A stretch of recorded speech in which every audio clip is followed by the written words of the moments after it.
வணக்கம். இது நியூஸ் 18 தமிழ்நாடு செய்திகளை தொகுத்து வழங்குவதற்காக நான் பாலவேல் சக்கரவர்த்தி. செய்திகளை விரிவாக பார்ப்பதற்கு முன்னர் முதலில் இந்த நேரத்திற்கான தலைப்புச் செய்திகளை பார்க்கலாம்.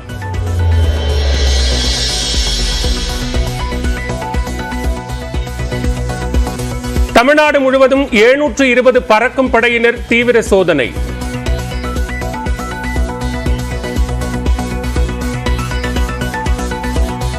மக்களவைத் தேர்தலில் அறிவிக்கப்பட்ட நிலையில் அரசியல் கட்சி சுவர் விளம்பரங்கள் அழிப்பு.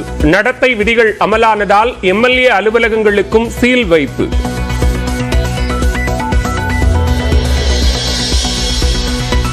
தமிழ்நாடு முழுவதும் 720 பறக்கும் படையினர் தீவிர சோதனை. வாக்காளர்களுக்கு கொடுக்க பணம், பரிசு பொருட்கள் கொண்டு செல்லப்படுகின்றனவா என வாகனங்களில் ஆய்வு.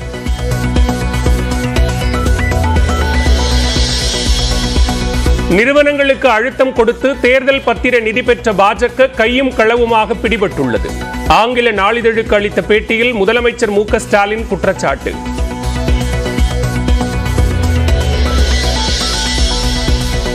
இந்திய கம்யூனிஸ்ட் வேட்பாளர்கள் இன்று அறிவிக்கப்பட வாய்ப்பு.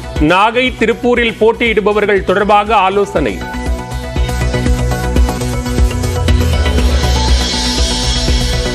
ராகுலின் யாத்திரை நிறைவு விழாவில் பங்கேற்க மும்பை சென்றார் முதலமைச்சர் மு.க. ஸ்டாலின்.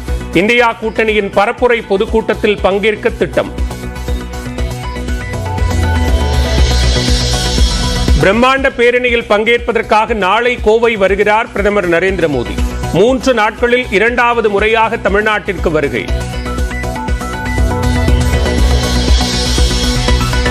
சென்னை கடற்கரை முதல் தாம்பரம் வரை இன்று 4 மணி நேரம் புறநகர் ரயில் சேவைகள் ரத்து. காலை 11 மணி முதல் 44 புறநகர் ரயில்கள் இயக்கப்படாது. நீலகிரி மாவட்டம் குன்னூர் வனப்பகுதியில் 6வது நாளாக பற்றி எரியும் காட்டு தீ. ஹெலிகாப்டர் மூலம் தீயை அணைக்கும் பணி 2வது நாளாக தீவிரம்.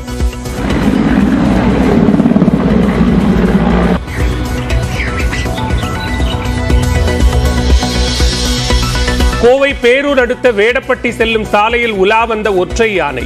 சிசிடிவியில் பதிவான காட்சிகளால் பொதுமக்கள் அச்சம்.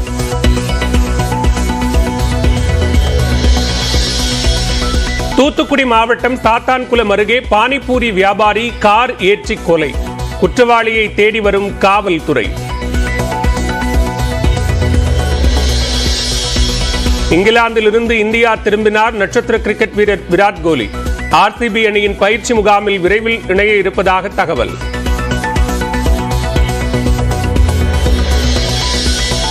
குஜராத்தில் பல்கலைக்கழக விடுதிக்குள் தொழுகையில் ஈடுபட்ட வெளிநாட்டு மாணவர்கள் மீது தாக்குதல். கிரிக்கெட் மட்டை கத்தியால் தாக்கி கும்பல் அட்டூழியம்.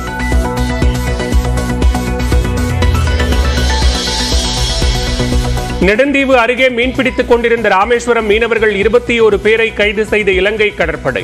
எல்லை தாண்டியதாக கூறி 2 படகுகளும் பறிமுதல்.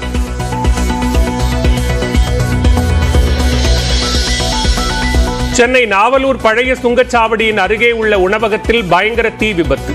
கொழுந்து விட்டு எரிந்த தீயை போராடி அணைத்த தீயணைப்பு வீரர்கள்.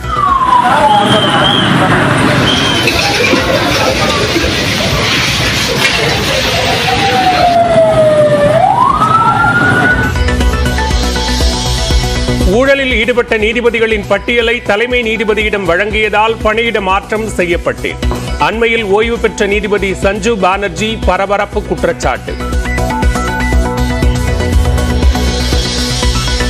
டெல்லி முதலமைச்சர் கெஜ்ரிவால் மீது புதிய வழக்கு பதிவு செய்த அமலாக்கத்துறை. 9வது முறையாக சம்மனும் அனுப்பப்பட்டுள்ளது.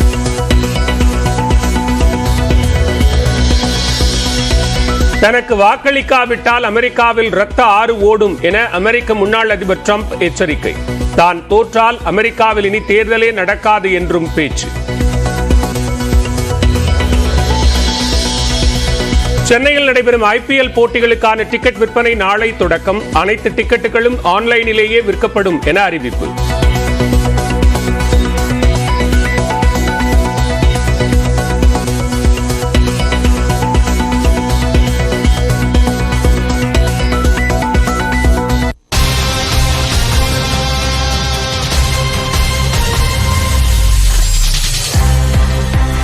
தற்போதைய அண்மை செய்தியை பார்க்கிறோம். ராகுல் காந்தியின் ஒற்றுமை நீதி யாத்திரை நிறைவு விழாவில் பங்கேற்பதற்காக மும்பை சென்ற முதலமைச்சர் மும்பை தற்போது சென்றடைந்திருக்கிறார். அவரோடு காங்கிரஸ் மாநில தலைவர் செல்வ பெருந்தகை, விசிக தலைவர் திருமாவளவன் ஆகியோரும் மும்பை சென்றிருக்கிறார்கள். இது தொடர்பான கூடுதல் விவரங்களோடு இணைகிறார் நம்முடைய டெல்லி செய்தியாளர் சுசித்ரா. விவரங்களை பதிவு செய்யலாம். ராகுல் காந்தியினுடைய ஒற்றுமை நீதி யாத்திரை என்பது 63 நாட்களை கடந்து நேற்றுடன் மும்பையில் முடிவடைந்த நிலையில் இன்று எதிர்கட்சிகளுடைய யாத்திரை என்பது அங்கு நடைபெறுவது மிக முக்கியமாக பார்க்கப்படுகிறது. இன்று மாலை ராகுல் காந்தி உள்ளிட்ட இந்தியா கட்சியினுடைய பல்வேறு தலைவர்கள் இந்த அதாவது யாத்திரையில் அவர்கள் பேரணியில் ஈடுபட உள்ளார்கள். அதற்காக தற்பொழுது திமுகவுடைய தலைவரும் தமிழக முதல்வருமான மு.க. ஸ்டாலின் மும்பை சென்றடைந்திருக்கிறார். தனி விமானத்தில் சென்றடைந்த அவர் இன்று மாலை நடைபெற உள்ள அந்த எதிர்கட்சிகளுடைய அந்த பேரணி மற்றும் கூட்ட நிகழ்ச்சியில் அவர் பங்கேற்க உள்ளது குறிப்பிடத்தக்கது. மு.க. ஸ்டாலின் தவிர பல்வேறு இந்தியா கூட்டணியுடைய தலைவர்களும் அதில் பங்கேற்கிறார்கள். குறிப்பாக ஆர்ஜேடி தலைவர் தேஜஸ்வி யாதவ், சமாஜ்வாதி கட்சியை சார்ந்த அகிலேஷ் யாதவ் உள்ளிட்ட பல்வேறு கட்சிகளுடைய தலைவர்களும் அந்த பேரணியில் பங்கேற்க உள்ளது குறிப்பிடத்தக்கது. இரண்டு கட்டமாக நடைபெற்ற அந்த பாரத் ஜோடோ அழைக்கப்படும் இந்திய ஒற்றுமை யாத்திரையினுடைய இறுதிக்கட்ட பணிகள் என்பது நேற்று முடிவடைந்தது குறிப்பிடத்தக்கது. அதனை அடுத்து தற்போது இந்தியா கூட்டணிக்கான ஒரு ஒற்றுமை யாத்திரையும் இன்று காங்கிரஸ் சார்பில் ஏற்பாடு செய்யப்பட்டது. அந்த கூட்டத்திற்காக தான் தற்பொழுது முதல்வர் மு.க. ஸ்டாலின் தற்பொழுது மும்பை சென்றது குறிப்பிடத்தக்கது. இன்று மாலை சரியாக 4 மணி முதல் இந்த யாத்திரைகள் தொடங்கும் என்றும் அது பிறகு பொதுக்கூட்டம் ஒன்று நடைபெற உள்ளதாகவும் அதிகாரப்பூர்வ அறிவிப்புகளை காங்கிரஸ் ஆனது செய்துள்ளது. பாலா, நன்றி சுசித்ரா, விரிவான விவரங்களுக்கு.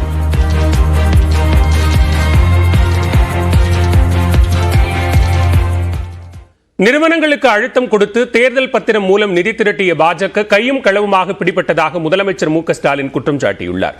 ஆங்கில நாளிதழ் ஒன்றுக்கு பேட்டியளித்த அவர் தேர்தல் பத்திரங்கள் மூலம் திமுக வெளிப்படைத்தன்மையுடன் நிதி பெற்றதாக கூறினார். கட்சிக்கு கிடைக்கும் நிதியை திமுக எப்போதும் தணிக்கைக்கு உட்படுத்தும் என்றும் முதலமைச்சர் மு.க. ஸ்டாலின் குறிப்பிட்டுள்ளார். ஆனால் நிறுவனங்களுக்கு அழுத்தம் கொடுத்து பாஜக தேர்தல் பத்திரம் மூலம் நிதி திரட்டி கையும் களவுமாக சிக்கிக் கொண்டதாக முதலமைச்சர் குற்றம் சாட்டியுள்ளார். அமலாக்கத்துறை சோதனைக்கு உட்பட்ட சில நிறுவனங்கள் அடுத்த சில நாட்களில் பாஜகவுக்கு தாராளமாக நிதி அளித்துள்ளதே அதற்கு சான்று என்றும் முதலமைச்சர் சுட்டிக்காட்டியுள்ளார். நிறுவனங்களுக்கு அழுத்தம் கொடுத்து பாஜக நிதி திரட்டியது தொடர்பாக ஆய்வு செய்ய வேண்டும் என்றும் முதலமைச்சர் மு.க. ஸ்டாலின் வலியுறுத்தியுள்ளார். குடியுரிமை திருத்தச் சட்டத்திற்கு எதிராக நீதிமன்றம் செல்ல இருப்பதாகவும் முதலமைச்சர் தெரிவித்துள்ளார்.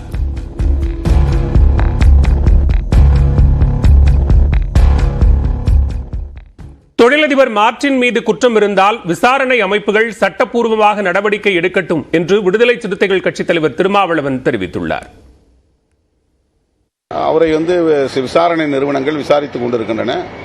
விசாரணையில் அப்படி இருந்தால் அவர்கள் சட்டப்பூர்வமான நடவடிக்கை எடுக்கட்டும். எங்கள் கட்சியில் அவர் ஒரு தொண்டர், ஒரு பொறுப்பாளர், அவ்வளவுதான். இது ஒரு யூகமான கேள்வி. முதல்ல விசாரணை நிறுவனங்கள் செய்யட்டும். குற்றம் செய்யப்பட்டிருப்பது உண்மையாக இருந்தால் அவர்கள் நடவடிக்கை எடுக்கட்டும். அதில் நாங்கள் யாரும் தலையிட மாட்டோம்.